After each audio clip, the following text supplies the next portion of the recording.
Félicitations, les États-Unis se sont débarrassés du fascisme, du racisme et de tous les maux possibles et imaginables qui, bien sûr, étaient représentés par Trump. Du moins, c'est ce que l'on croit entendre en lisant, en regardant les médias. Ce matin, nous sommes le 21 janvier 2021, 21-1, 21.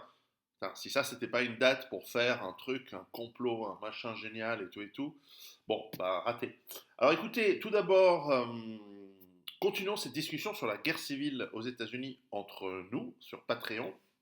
Euh, Parfois, vous n'écoutez pas ou vous ne comprenez pas les mots que j'utilise. Alors, je vais dire que c'est ma faute, puisque je n'explique pas assez bien ou que je n'utilise pas des mots suffisamment compréhensibles sur un large spectre. Mais il se peut aussi qu'en ce moment, les émotions soient fortes et que l'on réagisse au quart de tour. Quand je parle d'hypothèse, je ne dis pas que c'est une prophétie. Je ne dis pas voilà ce qui va arriver. Je dis c'est un scénario, c'est une hypothèse. Il se peut que. Alors, il se peut qu'il n'y ait pas de guerre civile aux États-Unis. Ensuite, on peut parler de probabilité. Moi, je vous dis, je pense que nous sommes dans un 30% de probabilité que relativement rapidement, dans plusieurs mois, peut-être une année au maximum deux, ça explose aux États-Unis. On va travailler aussi sur cela, maintenant que nous sommes certains que l'administration Biden, enfin Harris, quoi, très bientôt Harris, ça m'étonnerait qu'ils tiennent. Mon papa est mort d'une maladie similaire, une sorte de. Pas renifler les filles, Alzheimer, une sorte de démence mentale, une maladie de Pic pour être précis, syndrome de Pic, je crois que ça s'appelle. Mais enfin, c'est assimilable à du Alzheimer, etc. Ce cas, à l'évidence, le président Biden, à moins qu'il ait simulé pendant cette dernière année, on ne sait pas. On ne sait jamais de toute façon de nos jours. Alors, tout d'abord, je voulais vous dire que il m'arrive de me tromper. Et lorsque Trump, et j'ai pensé toute cette année, autant j'avais pensé dès fin 2015 que Trump allait être élu en 2016, et j'avais eu raison parmi l'un des rarissimes à avoir eu raison sur ce coup-là. En 2020, depuis le début de l'année, y compris avec la pandémie, machin, je me suis dit, il va être réélu, il y a un vrai engouement euh, sur une grosse moitié de la population pour lui, et voilà. Alors après, on a eu ce sursaut étonnant des votes le matin du lendemain de l'élection, et je me suis dit, il y a eu ce qu'il y a eu, on ne peut pas le dire si on ne veut pas être straqué, on ne veut pas être euh, déchiré, suicidé de ces chaînes YouTube. Vous avez remarqué, je dois changer mes mots hein, sur YouTube, sur Facebook. J'utilise un autre vocabulaire. D'ailleurs, on va dire gloire à la démocratie américaine, gloire à Biden, euh, tout ça quoi. Le... J'ai pas mis mon micro. J'espère que le son est bon. J'ai oublié de mettre le micro ce matin. Bougez pas, bougez pas. Le micro est mis. Et donc, il faut changer un peu. Il faut parler en euphémisme. Il faut parler avec beaucoup d'ironie. Il faut niquer l'algorithme en utilisant des mots spéciaux, etc. Bon, on n'est pas encore les résistants de 1943, mais enfin, la vache, quoi. On est peut-être la population soviétique. Bon, alors, qu'est-ce que je voulais dire? J'ai oublié mon fil de pensée, mais peu importe. Je voulais dire, oui, lorsqu'on parle d'hypothèses, de scénarios, etc., on parle de suggestion parce que toute l'idée de la préparation pour les survivalistes, etc., c'est d'imaginer des futurs possibles. Parce que si vous êtes absolument convaincu d'un scénario, vous dites, il y aura la fin du pétrole en 2016, c'est Mad Max en 2017. Oui, ben non. Ou 2027. Et ensuite, on est super déçu. Et ensuite, on est déprimé ou démoralisé parce que ce qu'on pensait dur comme fer qui allait arriver n'est pas arrivé. Alors que nous devons rester flexibles. Nous devons, la prédiction, les probabilités sont quantiques, elles sont probabilistes, elles sont mouvantes, elles sont mobiles, elles sont euh, changeantes sans arrêt. C'est la vie, parce que le déterminisme inhérent à la vie est tellement complexe qu'il s'assimile à du non-déterminisme, en fait. Bref, Le... Donc j'ai fait l'erreur, le lendemain d'élection américaine, de me dire, c'est tellement prévisible qu'il y a eu ce qu'il y a eu, que le président sortant, Trump, a forcément prévu le coup, et il a forcément prévu le truc. Et pour le coup, ce que j'ai pensé coïncidait avec les prédictions que l'on trouvait sur Internet et qui ont été colportées. Et puis, en décembre, lorsque tous les systèmes judiciaires ont refusé de recompter les votes, je me suis dit, c'est plié, ça veut dire que le niveau de corruption est tel que de toute façon, c'est trop tard. Et puis j'ai vu par l'attitude du président Trump à l'époque, quand tu es dans une guerre informationnelle, dans une guerre d'intelligence, d'information, de renseignement, tu vas pas jouer au golf, ça n'existe pas. Et alors tout le monde, alors tous ceux qui croyaient dans l'inéluctabilité en fait, de sa capacité à finalement rebondir et de montrer ce qui s'est passé, interprétaient toute information dans le sens de leur croyance. C'est une croyance à ce moment-là. Et disant, non mais il joue au golf pour faire semblant, pour faire croire aux autres qu'il est relax, pour qu'il baisse la garde et enfin. Oui, le problème c'est que il a passé 4 ans à jouer au golf et certes, on lui doit d'avoir gagné 4 ans dans l'effondrement de l'Empire américain et dans son va-t-en guérisme jusqu'au boutiste. On verra si maintenant, et on va continuer ça un peu plus loin dans notre discussion, on lui doit d'avoir calmé les velléités de l'État profond, de l'avoir bloqué. On lui doit de ne pas avoir démarré de nouvelles guerres et donc d'avoir. Alors, tout n'était pas parfait, mais enfin, de ce côté-là, il ne nous a pas trop emmerdés.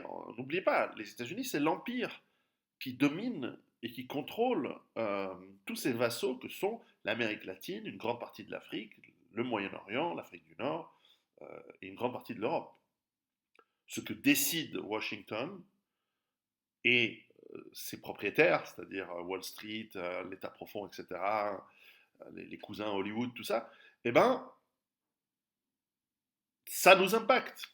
Quand les États-Unis décident que maintenant la phase d'ingénierie sociale de destruction de la civilisation européenne va passer par l'immigration de masse, elle arrive en Europe. Lorsqu'ils décident que ça va passer par le métissage, ça arrive chez nous. Lorsqu'ils décident que ça va arriver par une forme de socialisation des classes pauvres et moyennes de la société, ça arrive chez nous. Lorsqu'ils décident qu'il faut aller en guerre contre un pays ou un autre, eh ben on y est entraîné aussi.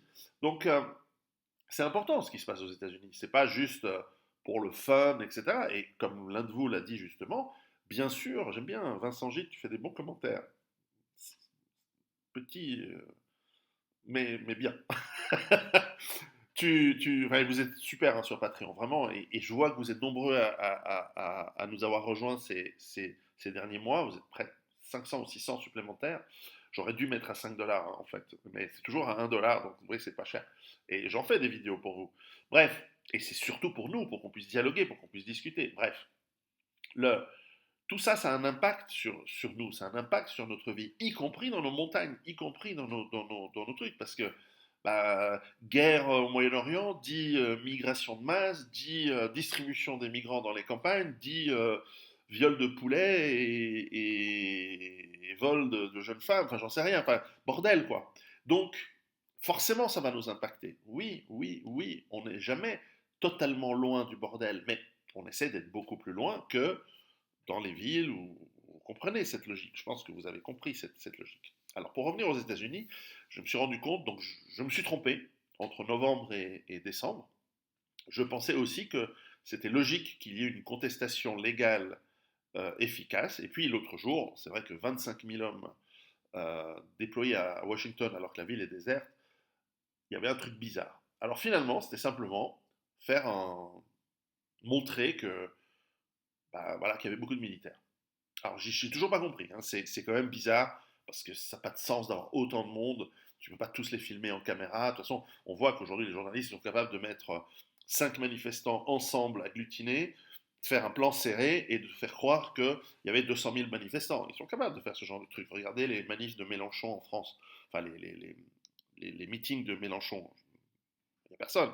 Mais les médias montrent que, ah oui, il y a une force politique importante, etc. Et après, les gens, ils gobent et ils votent, et ainsi de suite, et ainsi de suite. Tout est une manipulation, de toute façon. Nous le savons, nous ne devons jamais l'oublier, et on le doit à Noam Chomsky, déjà dans les années 80, par La Fabrique du consentement et d'autres livres, et ça a été fait en film également, de nous avoir montré à quel point nous sommes contrôlés, manipulés, sans arrêt, sans arrêt, sans arrêt. Je vous conseille les livres de Lucien Cerise, qui travaillent beaucoup sur ce sujet et qui sont brillants et qui sont actuels et vous pouvez les lire sans problème. Lucien Cerise. Lucien, si tu le regardes, je te salue. Nous avons fait une ou deux conférences ensemble qui étaient formidables. Vous les retrouvez sur les chaînes YouTube plus loin. Bon, donc je me suis trompé. Donc, je ne suis pas un prophète et donc je me trompe souvent, c'est normal. J'ai pas la manière d'apporter une analyse de notre regretté, non mais il va bien, Michel Drac, mais j'ai mon aspect à moi, un peu punch, un peu vulgaire. Vous me connaissez, en tant que personnage, entre guillemets, public, j'ai une approche un peu, voilà, un peu brutale, quoi. Privé, les gens qui me connaissent en privé, vous savez que je suis plutôt quelqu'un d'assez retenu, plutôt timide, en fait. Mais voilà, en vidéo et quand on pouvait le faire en conférence. J'aime bien être un peu plus provoquant et parce que par la provoque, par le titillage, par la petite piqûre que je vous fais dans les fesses, j'essaie de vous faire réagir, de vous faire réfléchir par vous-même, de vous faire dire non, tu as tort. Et d'ailleurs, je vous remercie. Il y a eu des réactions un peu animées, un peu fortes en disant non, c'est n'importe quoi, il n'y aura pas de coup d'État aux États-Unis, machin, tout ça. Bon, très bien, c'est ça que je veux. C'est ça que j'essaye d'obtenir. C'est que vous soyez convaincus de ce que vous faites. Parce que je veux pas qu'ensuite on me dise ah ouais, j'ai acheté une ferme à la montagne, et puis c'était pas au bon endroit, et puis c'est ta faute. Non, non, c'est pas ma faute, c'est toi qui décides. Bref. Maintenant, ce que j'ai remarqué hier et ce matin, c'est que effectivement, la presse américaine, la presse internationale, qui est toute une presse en fait, et je vais devoir qualifier deux, trois termes que j'ai utilisés qui sont pas tout à fait justes dans la vidéo précédente, qui sont, euh, on parle de gauchisme, mais en fait aujourd'hui, ou même quand je parlais de communisme, ce sont des termes qui sont faux, qui sont inappropriés. Car le communisme, logiquement, traditionnellement, dans l'idée marxiste, c'est l'appropriation, la confiscation, la nationalisation, tout ce que vous voulez, de tous les biens de production d'une nation, d'un pays, d'un territoire, d'une région, sous contrôle du communisme, par l'État. L'État est le propriétaire de tout. Les individus peuvent avoir plus ou moins de possessions, plus ou moins, comme disait Marx, à chacun selon ses besoins et selon ses capacités. Mais ce faisant, vous avez aussi une structure économique très différente. Je crois Aldosteron a fait une vidéo il y a quelques jours très juste où il disait voilà, dans le monde communiste, euh, les prix sont très très bas, mais il y a beaucoup de pénuries.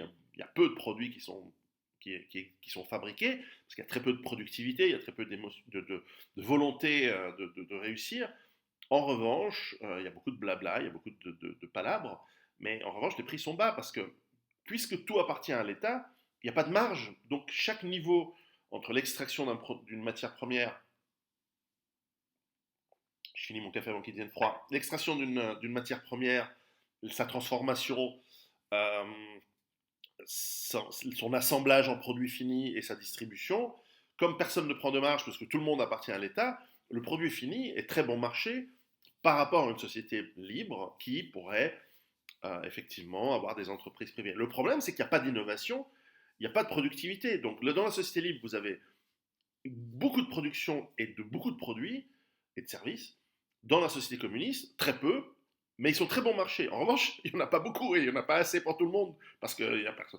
Il fallait attendre des années, il fallait se mettre en liste d'attente pour avoir une voiture. Là, je connais une Russe dont ses parents ont vécu et elle me disait voilà, mes parents avaient une voiture, mais ils étaient plutôt privilégiés parce qu'ils étaient ingénieurs, ils travaillaient dans le programme spatial soviétique, donc ils avaient une priorité et donc ils avaient une voiture. Je crois qu'ils avaient même deux voitures. C'est un truc, une pour sa mère et une pour son père. C'était le truc. J'ai vu leur appartement, il pourra.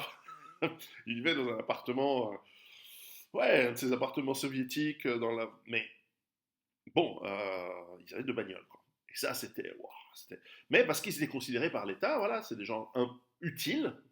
Important, ça veut rien dire, mais c'est des gens qui étaient utiles pour le programme spatial. Ils développaient, le père, je crois qu'il développait les matériaux spéciaux pour faire les parois des capsules dans lesquelles les cosmonautes finissaient dans l'espace, n'est-ce pas?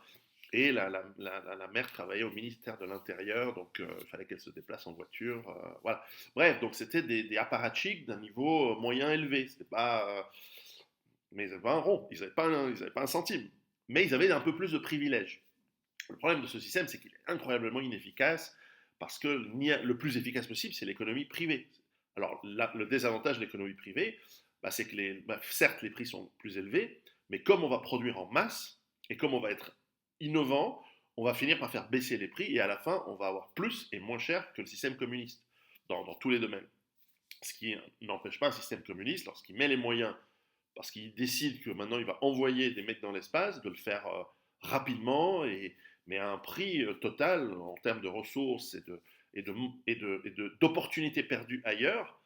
Génial, parce que les Russes ont envoyé les premiers satellites dans l'espace, les Soviétiques ont envoyé les premiers Spoutnik, ils ont envoyé Gagarine dans l'espace, euh, bien avant les Américains, mais les Américains, en attendant, ils ont aussi développé, ils sont arrivés un petit peu plus en retard, mais ils ont développé une économie de marché avec des automobiles, des voitures, des aspirateurs, des machines à laver, des trucs qui ont rendu la population beaucoup plus efficiente, etc. Alors, sur le très long terme, on pourra dire peut-être, oui, mais au moins le communisme fait qu'on ne parle pas le bantou en Europe et aux États-Unis, enfin en Russie, je veux dire en Russie, en Europe de l'Est. Certes, c'est sûr que personne n'avait envie d'immigrer en Allemagne de l'Est, personne n'avait envie, ils n'avaient pas besoin de main-d'œuvre dans leurs usines parce qu'il n'y avait pas assez de production de toute façon. Donc, à long terme, on verra bien ce qui est le plus efficace ou pas. Aujourd'hui, si on fait un bilan de 1945 à 1980, le communisme, c'est de la merde. Si on fait un bilan de 1945 à 2020, ah,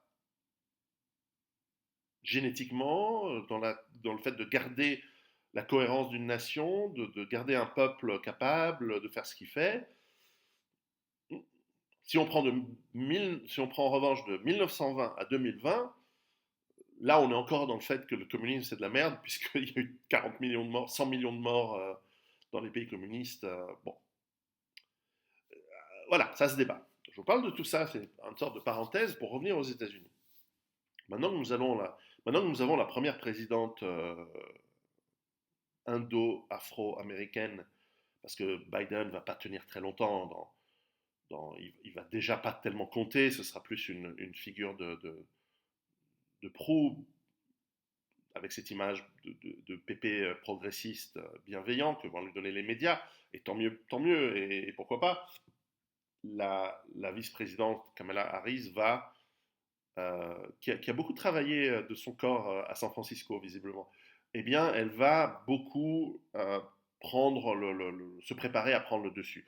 Très probablement, si les démocrates réfléchissent, et ils réfléchissent, euh, faut pas que Biden dégage avant 2 ans, de manière à ce qu'elle puisse terminer le mandat de Biden, puisque le vice-président devient président en cas d'incapacité, de perte de fonction ou de décès du président en fonction. Et puis, à ce moment-là, elle peut toujours se représenter 2 fois, parce qu'il y a une limite normalement à 2 fois, sauf si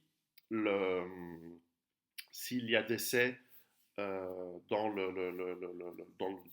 premier mandat, évidemment, mais il ne faut pas qu'il soit plus que 2 ans, je crois, pas plus que la moitié. Bref, c'est elle qui va monter et préparer les choses. Donc on va avoir l'effondrement des États-Unis euh, sous la présidence d'une femme.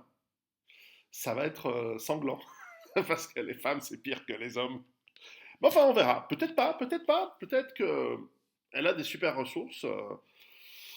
En tout cas, c'est une coquine, donc déjà, ça, c'est un bon point. Moi, j'aime bien les femmes coquines, donc bon, on verra bien. On verra bien. Alors, mais enfin, elle n'a pas de gosse, je crois, donc l'aspect maternel et tout, je crois que faut oublier. Bon, Revenons à notre thème de guerre civile américaine. Les, les scénarios, donc je vous rappelle, c'est des scénarios, c'est pas des prophéties, c'est pas, comme je l'ai dit, je ne pense pas forcément que c'est certain. Je vous ai dit, à mon avis, il y a une probabilité assez forte que ça arrive. 30%, c'est assez fort, c'est pas non plus prépondérant, mais c'est assez fort. Et je vous posais les questions, et je vous imagine, et je vous posais surtout l'exercice intellectuel qui est d'imaginer comment elle pourrait prendre forme. On a vu que ce serait probablement pas sous une forme de combat, en tout cas pas dans une première phase certainement, entre des factions et des États. Je ne, on me dit, est-ce que tu penses que le Texas pourrait prendre son indépendance? Mais le Texas, c'est un pays quasiment mexicain aujourd'hui. Je veux dire, je pense que les populations d'origine européenne au Texas représentent tout juste 50% de la population et en forte, forte baisse. Il y a, depuis l'ouragan Katrina, il y a eu beaucoup d'Afro-Américains, de Noirs, d'Africains donc, qui sont allés de la Louisiane, notamment de la Nouvelle-Orléans, au Texas, qui n'est pas très loin, mais voilà, qui ont été déplacés, qui sont restés, parce qu'ils avaient perdu leur maison, donc autant rester au Texas. Il y a aussi il y a aussi pas mal de, relativement une économie qui marche bien au Texas. Récemment, il y a eu énormément de Californiens qui ont quitté, enfin quand je dis récemment, c'est sur les 20 dernières années, qui ont quitté la Californie, et ça s'est accéléré juste avant les confinements l'année dernière. Mais il y a beaucoup de Californiens qui ont quitté la Californie pour venir au Texas. Alors là, pour le coup, c'est plutôt des gens d'origine européenne qui ont tendance à voter républicain, qui n'en pouvaient plus de la, en fait, de la gestion très socialisante de l'État de Californie et de la mairie de Los Angeles. Et puis, il y a aussi, de l'autre côté, beaucoup, beaucoup, beaucoup d'hispaniques, de latino-américains, de toute l'Amérique centrale qui passent au Texas pour faire beaucoup de travail parce qu'il y a déjà une communauté importante de latino-américains au Texas. Et donc, ça fait pas des pompes aspirantes, mais, enfin un peu, mais ça fait des liens. C'est-à-dire que celui qui est déjà installé au Texas, il va faire venir son cousin pour travailler dans son entreprise. Alors la grande différence entre les États-Unis et peut-être la France ou l'Europe, c'est que la plupart des latino-américains, qui sont la majorité des relativement nouveaux immigrants aux États-Unis, il y a aussi des Africains, mais ça c'est différent, eh bien, quand ils arrivent aux États-Unis, c'est pour travailler. C'est pas pour aller à la CAF, prendre de l'argent et rester à la maison avec leurs 4 nanas, faire 16 gosses et regarder la télé. Non, non, non, c'est vraiment des gens qui vont pour bosser, ils bossent dur, ils bossent dans les champs, dans les usines, dans le service. Moi, je n'ai aucune hostilité contre les gens qui travaillent d'ailleurs, hein. C'est très noble le travail, c'est quelque chose qui vous permet de nourrir votre famille, d'envoyer de l'argent au pays. Je veux dire, c'est pas ça en soi le problème. Le problème est plus structurel. Il est ni dans l'individu en tant qu'individu, ni dans celui qui travaille. Le problème de l'immigration, il est à un autre niveau. Euh, on en parlera dans une autre fois si vous voulez, mais c'est pas les gens qui travaillent, quelque part, ils sont respectables. Regardez la lumière derrière moi. C'est, je suis à contre-jour. Bref, le, les questions sur les types de guerre civile et l'évolution, j'avais ébauché des pistes.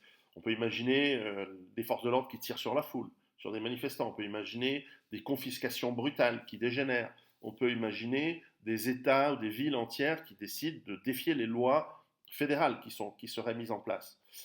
Et je mentionnais la différence entre ville et campagne, entre classe sociale et philosophie de vie. D'ailleurs, dans le discours qui a été écrit pour lui, dans le discours d'inauguration du président actuel, Biden aux États-Unis, qui est un discours qui est en général le discours des présidents lorsqu'ils démarrent, c'est-à-dire de dire toute la merde c'est à cause du mec d'avant, et moi je vais être rassembleur, je vais être pour l'unité, je vais être pour faire en sorte que tout se passe bien.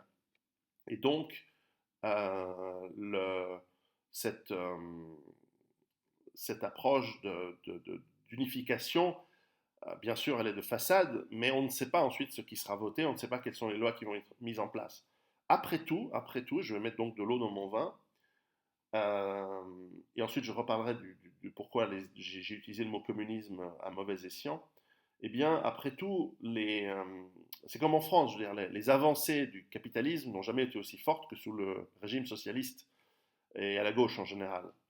Alors que lorsque la droite est au pouvoir, enfin la droite avec 14 guillemets, eh bien c'est là où la gauche rue dans les brancards en disant non, le capitalisme ne passera pas, machin. Bon. Il se peut que maintenant que la gauche américaine est au pouvoir, finalement, il fasse taire les velléités de toute cette gauche progressiste, gender, LGBT, Black Lives Matter, tout ça, car eux ne pourraient très difficilement, enfin je crois qu'ils n'ont pas peur de ça, hein, mais potentiellement ils pourraient avoir du mal à appeler l'administration Biden-Harris comme ils avaient du mal à appeler celle Obama d'administration fasciste. Puisque Trump, c'était le mal absolu, c'était le fascisme, c'était le nazi, bon, ben là, vous savez que Trump a fait tout ce qu'il a fait était bien en deçà de ce qu'avait fait Obama, par exemple. C'est Obama qui avait fait la limitation de l'immigration musulmane aux États-Unis. C'est Obama avait viré des États-Unis bien plus d'illégaux que ne l'a fait Trump. Trump, c'était très mou, c'était pas du tout un gouvernement de droite nationaliste. Enfin, même lui, je dis, il a beaucoup passé de temps au golf. Et voilà, n'est pas Napoléon Bonaparte qui veut. Bref, le, la question, donc, il se peut très bien que finalement, on ait un retour au business as usual, que le grand capital en ait rien à foutre. Alors, l'aspect gender dans les départements des ressources humaines des entreprises, ça reste de la cosmétique.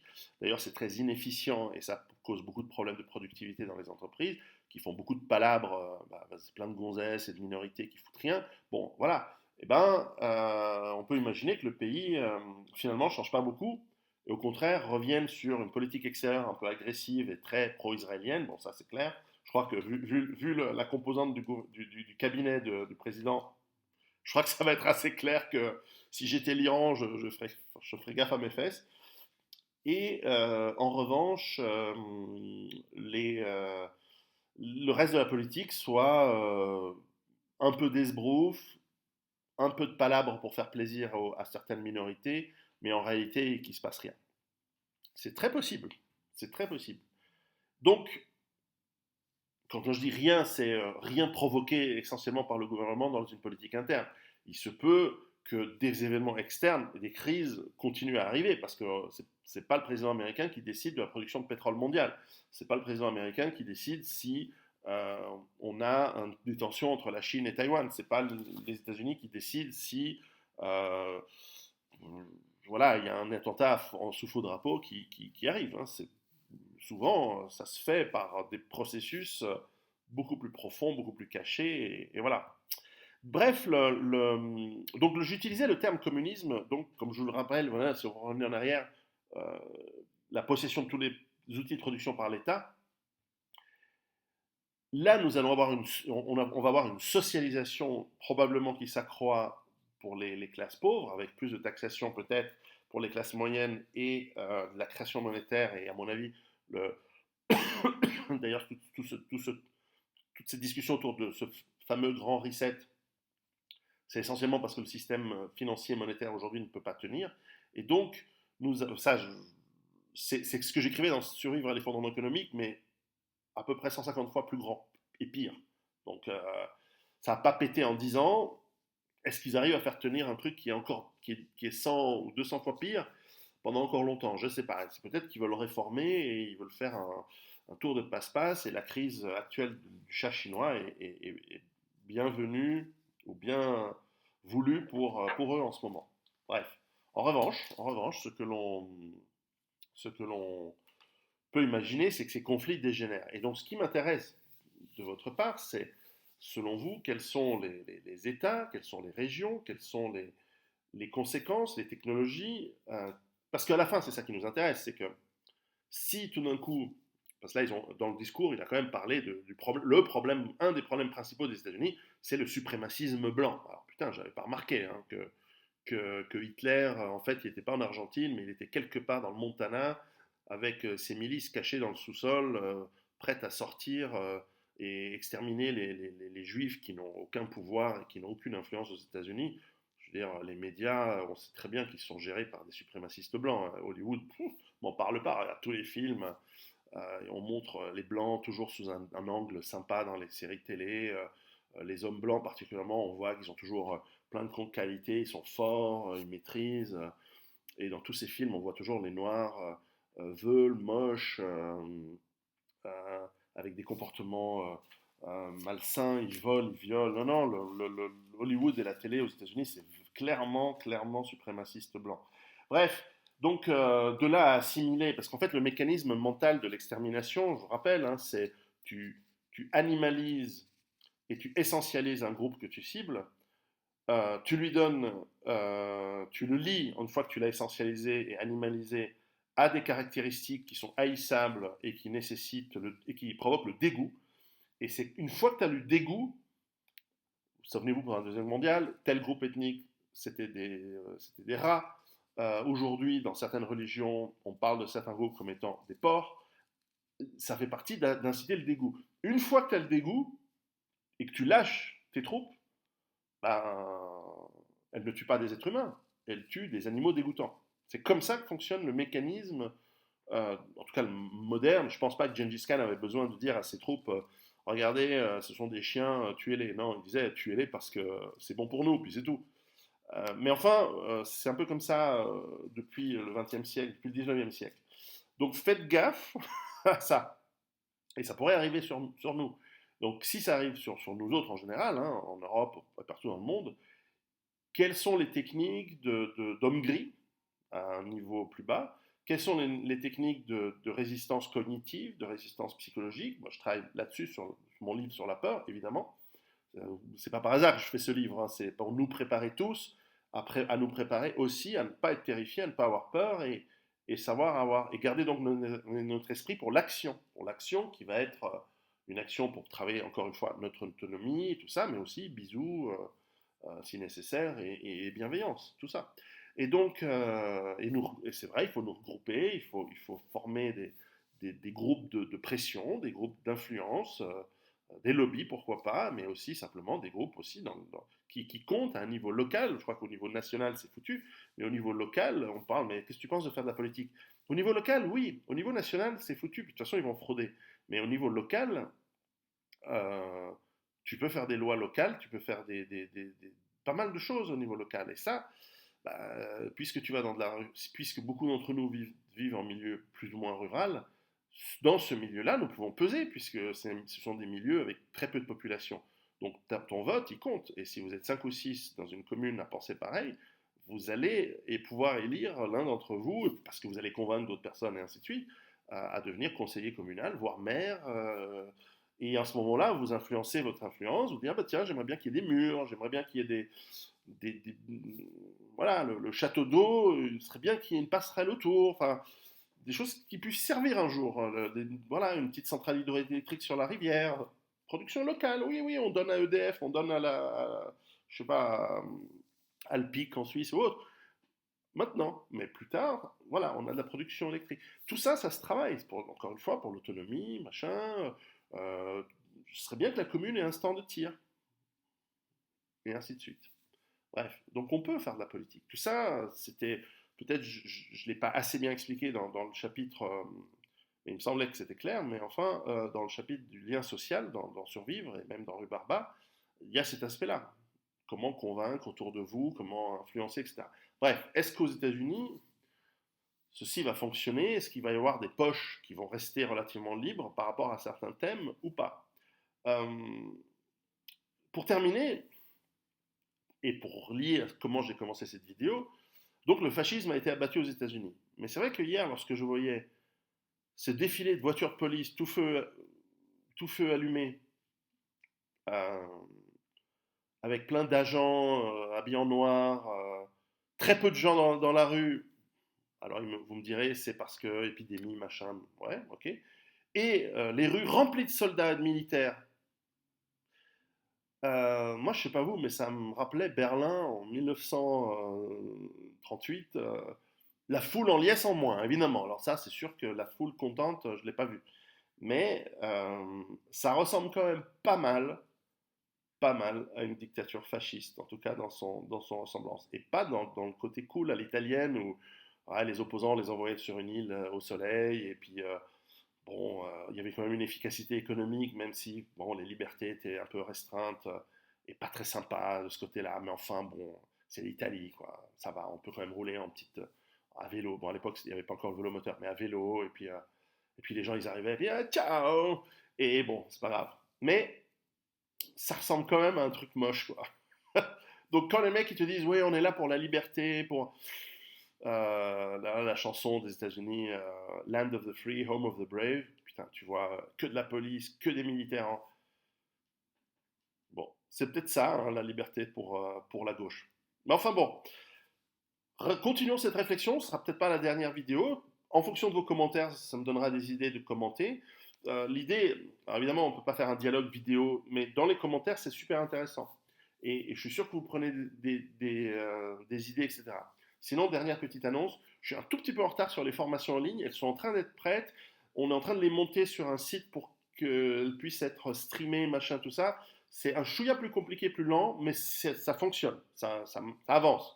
Simplement, je ne voulais pas vous les donner au compte-gouttes. Je voudrais quand même qu'il y en ait 4 ou 5 prêtes euh, pour qu'elles puissent être disponibles du premier moment. Et ensuite, toutes les 3 4 semaines, tous les mois, j'essaierai d'en rajouter. Certaines sont faites par moi, d'autres sont faites par des experts, des spécialistes. Et donc, petit à petit, elles arrivent. Mais elles arrivent. Simplement, on a pris du retard. Voilà, ça arrive. C'est comme ça. C'est la faute des reptiliens. À très bientôt et préparez-vous.